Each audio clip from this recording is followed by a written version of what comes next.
Smile, movie from 2022, a horror film that came out in October. I watched it on my way back from Los Angeles, and you know, it's good, but formulaic. Now, in this episode, movie breakdowns, I'm gonna go ahead and talk about it. But before I get started, if there's a review you want me to do, let me know. Please put in the comment section below and I get to it as best I can. Also, Patreon, Zakka. For $2 a month, you get to cut in front of everybody, get your review out way before it come out on Facebook and YouTube. Now, let's go ahead and get into today's episode, 2022 Smile. This is gonna be a spoiler review, guys, so if you haven't seen Smile, go watch it and come back. It's been out long enough where I feel like I can talk about it with no I guess blinders or anything like that, and just talk about it, be myself, and just give my thoughts without trying to hide to the masses like, oh, I don't want to spoil anything. Go watch Smile. If you haven't watched it, then stick around. You don't mind spoilers. If you don't mind spoilers and you don't know how to image it, you can stick around, because when I watch something and somebody tells me something, I'm like, well, that doesn't make sense compared to what I envisioned, so I'm gonna spoil it anyway. Smile, what is it about? Well, it's about this ghostly or demonic presence that is hopping from person to person after somebody commits a, self-delete, or pretty much kill themselves in front of somebody else. So somebody kills themselves in front of somebody else, and the demon pops from that person and goes to attach itself to the next person, and pretty much it's like a chain of people who gets attached to. Now, we don't know how the demon got started or where he comes from, but apparently he's attacking weak-minded people. He finds somebody who has a weak mind, he goes in front of them, get rid of the person, the host that he's taking care of, kills the host, and then goes to the next person that he attaches to, and then tortures them for a week, kill them, and then go to the next one. So that is pretty much the demon presence of Smile, and it's up to our main protagonist to try to find a way to stop the demon and not let the events of the last 18 people continue forth, the last 19 people continue forth. It's up to her to try to stop the chain, break the chain. Now, the things I like, the acting is solid. I like the acting. It was, people I feel like they was doing their best. They was giving it 110%. The characters that got into it. Usher, is it Usher T. Jackson, or Usher, I'll get his name right later, but he's the same whiny guy from The Boys. I was like, oh, it's A-Train, and he's the same whiny guy. Like, the dude bothers me in this movie like he does in The Boys. But as far as everybody else, the characters, they was good. Like, you had the characters like, I don't believe you kind of characters. You have the, please listen to me, I'm trying to tell you what's going on here characters. I like the acting. I like the music. Like the sounds and the background noises. Also like the coloration of the characters. Like, you see one character who's in a bright spot, bright light because they're having a good time, while another character is in a dark and dull colors, and the lighting on them is dark and dull because they're going through it. I do like that. Usually all the same horror movie tricks you see, when it's done right, it's done right. The dislike of this movie that I have is that it is formulaic. The one positive I would say is I didn't know how this movie was going to end. Mostly horror movies lean to the side of the bad guy's going to win. It's what it is. And superheroes and action movies lean to where the good guy's going to win. Watch any Marvel movie where you have a demonic presence or a villain kind of character that's haunting people and destroying people. At the end of the movie, the good guy overcomes the struggle and wins. Horror movies, the opposite direction. Horror movies, the good guy goes through it. They're having a good life. It's almost like a downward spiral. While superhero movies can have a upward spiral, a downward, then back upward. Horror movies kind of just start and goes down. You have the good guy living a good life, the protagonist living a good life, stuff like that, and then something happens that causes him to decline. This movie is pretty much that. We start off with our main character, who is Rose, I believe her name was. Double check that. Yes, Rose, who pretty much, like, you first meet her, everything tight, neat, clean cut. Like, she's not a mess. She's very secure who she is, what it looks like, how the way she carries herself. And then when the demon attaches to her, you start seeing her hair get undone. Her hair's a little messy. She's biting her nails, being more anxious. She's not changing clothes. She's wearing tattered clothes, stuff like that. Like, she is going through it mentally, and nobody else is believing her. And you see all the signs for, like, scary movies do, where they put, like, wherever the image is in the background, like, oh, there's a smile there, there's a smile there, there's a smile here. You see all those little things that horror movies does. The the world turning upside down effect, the character try to look for something, don't see it, and jump scare kind of thing. Like, you see all that stuff in other movies or in this movie. The storyline to me, where I'm like, okay, if they wanted this movie to have a good ending, have a happy ending per se, when the demon's like, I'm in your mind, I can attach to you because you're weak and you can't defeat me, it'd been kind of cool for her to be like, I got this. No, I am going to beat you. And there's a moment where you thought she was going to do it. You thought that she was going to overcome it, and you felt like she won, and then the movie's like, nah, man, she didn't win. We're actually going to continue this chain and make smile, too. And another thing that bothered me towards the end of the movie, that she went to a location where nobody was supposed to find her, right? Why her ex-boyfriend shows up at that location at the end of the movie when she told him, don't worry about where I'm going. She knew how to defeat the monster. She had to be alone. She said that. The dude noticed too, so he still drove there to find out where she was, to find herself get killed by the monster in front of him to continue the chain. I'm just like, God dang. And he's the one dude who has the most information. He's been researching everything. This movie also has the Google search feature where you're looking up something via Google to figure out what happened. You find the information online. You know, other people saying they don't believe it, but people are right there in the same town with you experiencing it. So 20 cases, that's 20 dead people.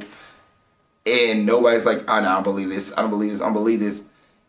I guess the bigger the city, but when you can drive to one of the people who was murdered by the monster, you can drive to their place and get background information on it. You think somebody else will also have an idea what's going on here? Somebody else? Like, nobody's researching this kind of stuff. They just say, oh, you're crazy. He's crazy. But in reality, he's not.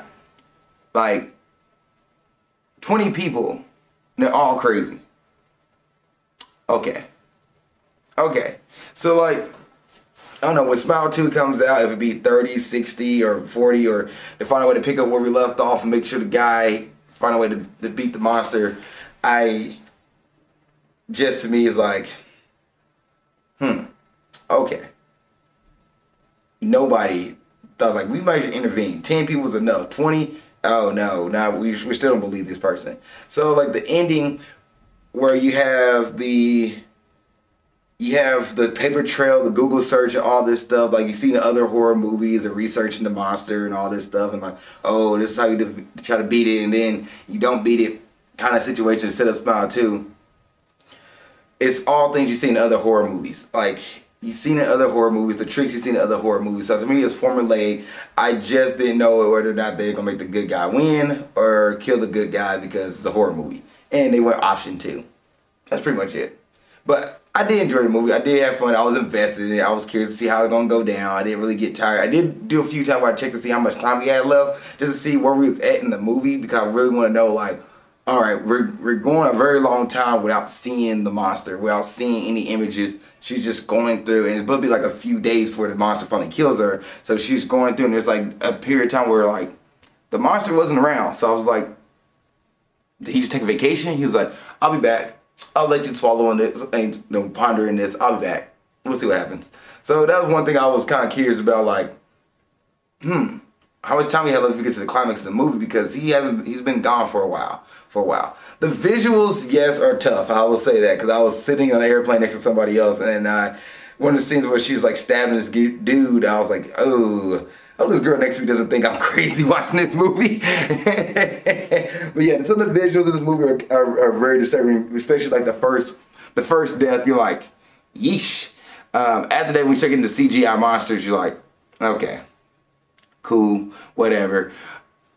Let's kind of talk about the characters and their, like, plight and everything, because these characters all have things that will, I guess, you consider be horrific, or things where you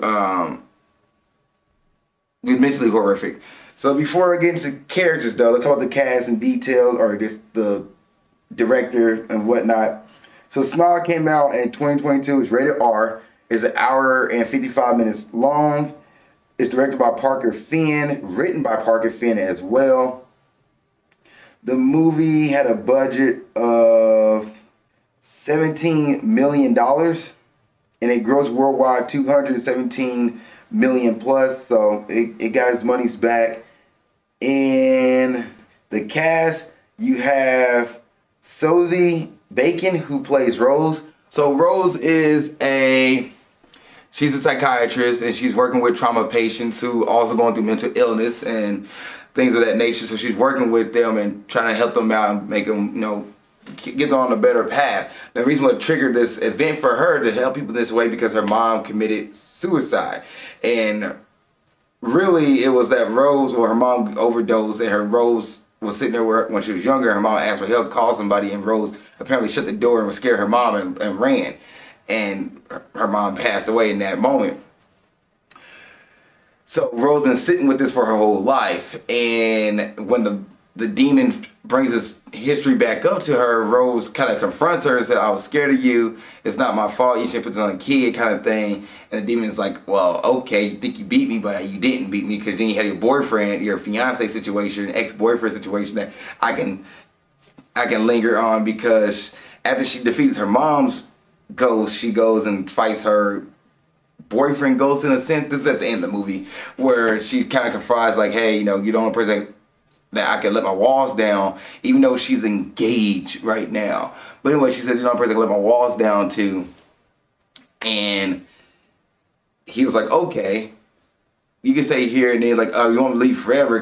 Because then that's the other thing that she apparently put a wall up to run away from, was another situation. So Rose didn't mentally handle everything. She had a therapist she talked to. She didn't mentally confront all her demons that the demon was attaching to. But as far as Sozi's acting for Rose, I thought she did great. Like when she's freaking out and like losing it, I think Sozi did a good job being Rose. I bought into the character of Rose. I want to see Rose overcome this, but at the same time, it's a horror movie. I knew Rose didn't seem like a strong enough character to combat what was going on, and the images she was seeing and nobody was believing her, like she was just tail spinning out, and the movie just let her tail spin.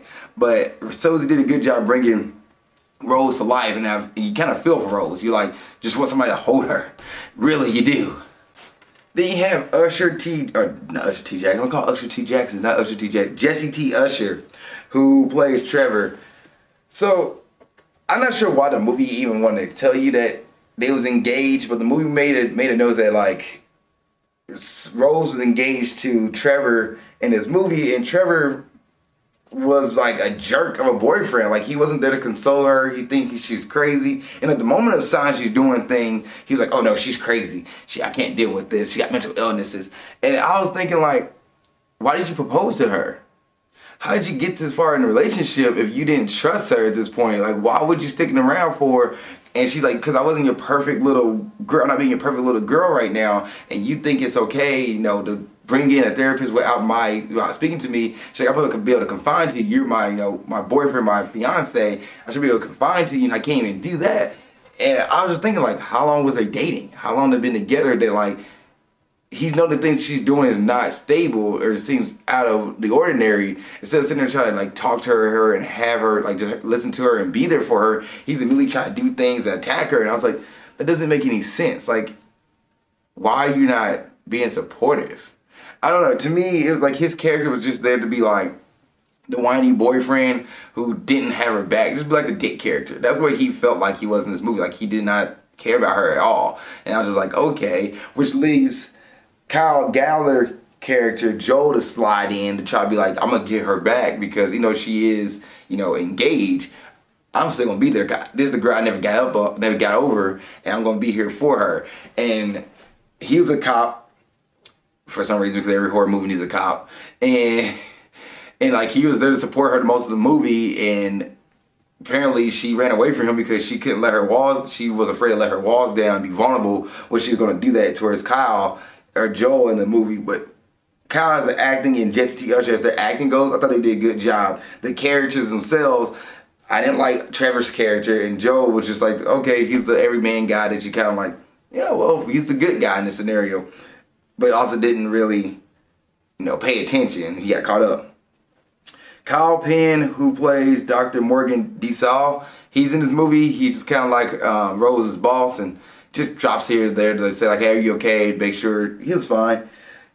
Caitlin Stacy, who plays Laura, I thought she did a good job. She reminds me of I think it's Newton, Kate Newton. Katie Newton, let's see, Katie Nolan. Katie Nolan from ESPN, she was with ESPN. I'm not sure what Katie does now, but she reminded me of Katie Nolan. I was like, Katie Nolan got into acting? This is it's the same one. Yep, Katie Nolan. I was like, Katie Nolan got into acting because that's what she looked like in this movie. It wasn't her. It was just cool that she looked like Katie Nolan, but no, like she's the poster child for this movie. She did a good job, and then the smile CGI for her, when anytime the demon came in, it was her. It just looks really paper-like, if that makes sense. Like it looked just like the still images looked like a still image, like a cardboard cutout that was standing there in the movie, and she did a good job making the face and everything. When it comes to her, and she's the poster child, I want to give her a shout out for. And that's about it when it comes to the cast and characters. Oh yeah, no wait, there's a sister. Forgot about her, who is Gillian Zinser, who is Holly. She is Rose's sister. She is pretty much the jerk sister who thinks everything's about her. So pretty much, Rose deals in a world with a bunch of self-centered people. Her sister's self-centered, her boyfriend's self-centered, so therefore none of them actually want to lend a hand and help her out when she's going through something. But Holly, the girl that played Holly, thought she did a great job as well. And that, once again, was Gillian Zinser, who plays Holly. Thought she did a good job. She was like the jerk sister who everything's about her. So nothing going on with her sister she didn't care about. Matter of fact, we're just going to run away from our sister because we think she's crazy. Like, okay. Jerk characters. They're all jerks pretty much. But the acting was good in this movie. I enjoyed the acting. Alright. Any other thoughts? Back to the cardboard cutout characters. So the demon appeared like a cardboard cutout. Like to me, anytime they showed the demon, it didn't look like everybody else who looked more lifelike. It looked like a still image that was inserted into the movie. So like it looked a little off to me. I think that was on purpose. It looked like a still static image. I think that was on purpose. But it was cool. The CGI in this movie towards the end was like, okay, we're getting a little out of hand, but it's fine. It's fine. It's a cool movie. I enjoyed it. So I think anything else I want to talk about before, I guess there's a cat scene, which I thought the demon was going to turn itself into the cat, but it didn't. Apparently somehow killed the cat and then put it into the toy box, and then for some reason, you know, well, I guess it was wrapped up, so why would she open the box? But she didn't feel like the box was heavier. I don't know. But then the cat was in the box and everybody lost their mind. The demon somehow made that happen. The demon playing tricks on her and doing things that nobody else can see. To me, another thing I was always wondering, like, why is Rose having her lights off in the house? Like, why don't she turn her lights on? Just make sure she's not seeing anything. Make sure she's secure. She keeps turning the lights off. I was like, she's doing this to herself. But it is what it is. Okay, is this a Friday night movie? Yeah, as far as a horror movie goes, it's a Friday night movie. Watch with your friends and family and grade time. I'm going to grade Smile for 2022. I'm going to give this movie a solid B. It gets a B for me, an 80%. I did enjoy this movie. You know, it was kind of formulaic, but I think the acting was doing really, really well. I enjoyed it. I was kind of curious how the movie was going to end. So I give this movie a B for me. Like, I think the setup and the coloration, the little things you can notice, like somebody's losing it and they're going dark and dull. You can see like their world becoming dark and dull, and then the lighting on somebody else is more bright and like vibrant, like that kind of stuff. Like I like that kind of camera work and camera tricks and lighting when it comes to movies and images to show like the decline of somebody. So good work around the board on this movie. I give it a B. I think as far as horror fans goes, you're going to enjoy this movie. IMDb gives this movie a 6.6 out of 10. That is a D. And Rotten Tomatoes gives this movie an 80%. That is a B minus. And the audience gives the movie a 77%, which is a C plus. I'm going to get a B, 85%. So if you see Smile, what do you think? Please put in the comment section below. Other than that, see you guys next episode of Movie Breakdowns. Keep being awesome. Thank you so much for making it to the end of this video. I really appreciate that. Please don't forget to like, subscribe, and comment. If there's a review you want me to watch or do, let me know. Please put it in the comment section below this video. Also, you want to watch the last episode movie breakdowns, it's right there. Just gotta click on it and you'll be able to watch it. Thank you guys so much. I appreciate it. Love y'all and keep being awesome.